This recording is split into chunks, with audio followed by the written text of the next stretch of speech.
So ayan mga ka-farming, ano, ito yung pinukan natin kahapon, oh, saging. So tanim ko to last year at napakinabangan na. Ito yung ating alaga. So nabawasan tayo ng isang manok mga ka-farming. Hindi ko na binidyohan. Nawala talaga na yung kapatid nitong isa na to. Hindi ko na alam kung nasaan. Pero okay lang, marami pa naman tayong gagawing ano, pupa. So marami din tayong nakuha na damo.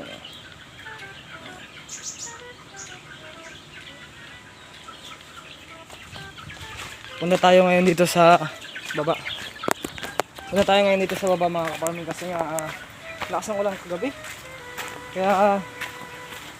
Kaya namatay yung ano natin. Kaya namatay yung manok natin na isa kasi nga nabasa siya ng ulan. Di bali, reject naman yun eh. Na mga ka-farming, pasok tayo dito sa aking munting kulungan. Welcome nga po pala dito sa aking munting kulungan. Sa mga baguhan dito sa aking YouTube channel, welcome po kayo dito. At yan mga ka-farming, bago kayo ipasok dito sa kulungan ko at bago natin kamustahin mga ka-farming, magpapasalamat muna ako sa lahat po ng mga nag-subscribe sa akin at sa lahat po ng mga nanonood sa aking video. Maraming salamat po sa inyo sa walang sawang pagsuporta po sa aking video. At yan mga ka-farming, wala na akong ibang sasabihin kundi pagpapasalamat talaga kasi kundi po dahil sa inyo ay hindi po dadami at hindi mag-grow yung aking YouTube channel mga ka-farming. Papakita ko sa inyo, lakas ng ulang kagabi, lakas ng ilog oh. Yan, lakas ng ilog. Ano? Talagang malakas ang ulan kagabi. So yun lang mga ka-farming, mag-intro muna tayo. Kuya Don TV.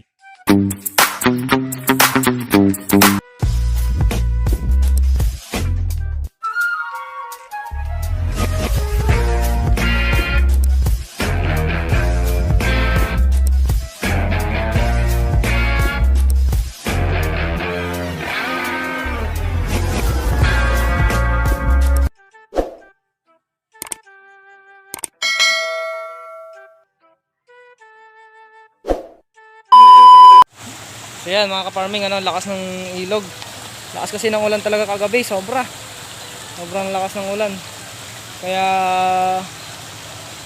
hindi ko muna sila pinakawalan dito sa free range nila kasi mahirap na. Tsaka kumuha na rin pala tayo ng ipil-ipil. Ay ano yan, Madre Cacao. Yan, pipilian natin yun mamaya mga ka-farming at samahan nyo ako sa pagpili nun mga ka-farming.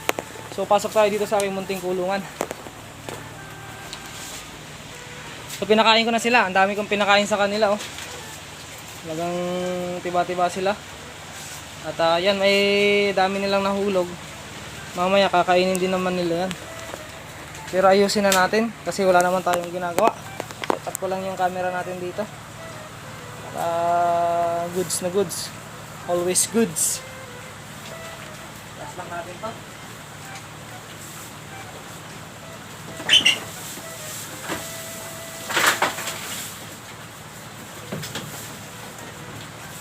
Always goods.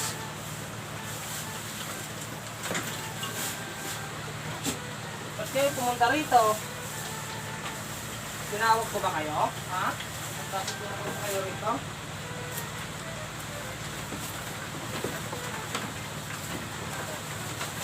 Tagpe, busin mo yung tagpe. Gawin kita pakawalan tagpe. Yan. Ha?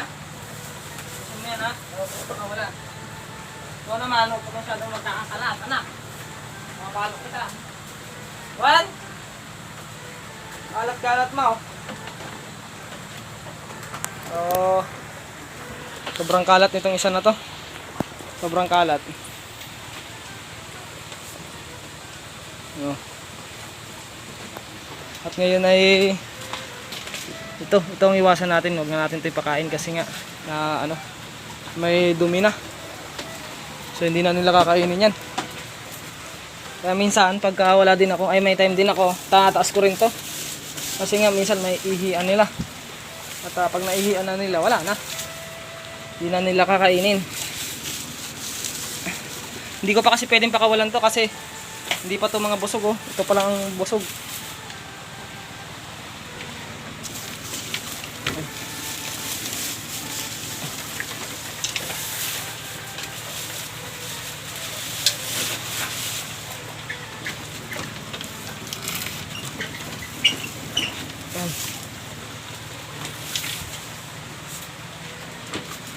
Dami niyang kalat.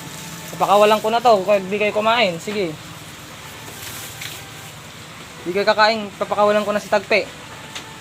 Nasugat talaga oh. Ano? Ano ba yan? Nasugat ka saan? Oh, latag. Ay, latag. Pero okay lang yan.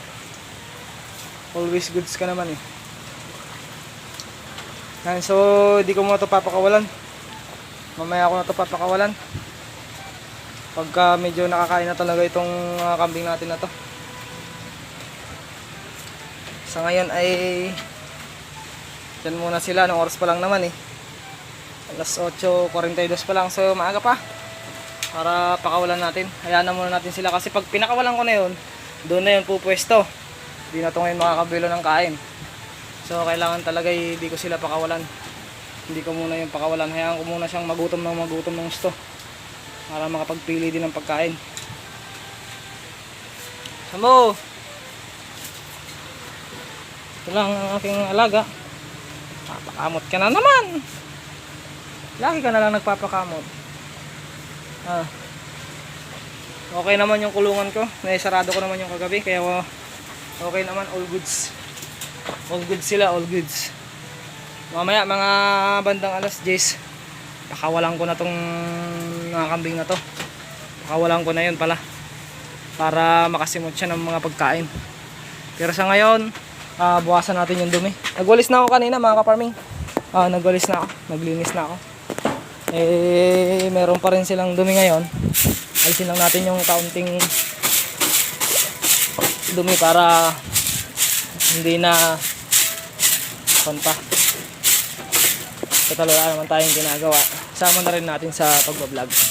Papakita ko na rin sa inyo na masipag ako magwalis kahit hindi naman talaga. Nagsipagan lang to guys. Siyempre ako masipag eh. Akala nyo masipag ako. Nga pala, kakauwi lang natin mga ka-farming. Kakauwi ko lang at pinakita ko naman sa inyo yung mga sinakati ko. At kakauwi ko lang galing sa pagkuha ng damo. Para may makain sila para bukas. Para kung sakaling tama rin tayo bukas ay meron pa rin silang makakain. Ganun lang yan mga ka-farming. Imbak-imbak lang tayo ng pagkain. Bukas kahit hindi ako magsakati walang problema. Kasi marami naman silang stock na pagkain. Pero kailangan pa rin natin magsakati. Mag-imbak pa rin tayo na mag-imbak. Ubusin mo na ubusin yan. Pag naubos mo yan, saka kita pakawalan. Yan. Pabuiluhin ko muna sila ng kain. Mamaya ako na papakawalan talaga. Kain lang. Sinasanay ko sila sa mga ganitong pagkain na matitigas para hindi sila magsilin. Ito marami pa to eh. Alam, mamaya ubos na rin yan. So yun lang mga ka-farming, ano? Okay naman sila, all goods. Kasi silang ulam kagabi. Pero okay naman sila. Wala naman problema. Diba? Wala problema, diba? Kakain muna sila at mamaya ipapakawalan ko na rin. Alas 8 pa lang, mag-alas 9 pa lang. So mga bandang alas 11 or alas 12, pakawalan ko yung si Tagpe para makakain siya ng gusto. Mga ka-farming, pakawalan natin siya. Yan lang, hanggang dito na lang mga ka-farming. Magbabay ka na. Bye-bye! Peace out sa ating lahat!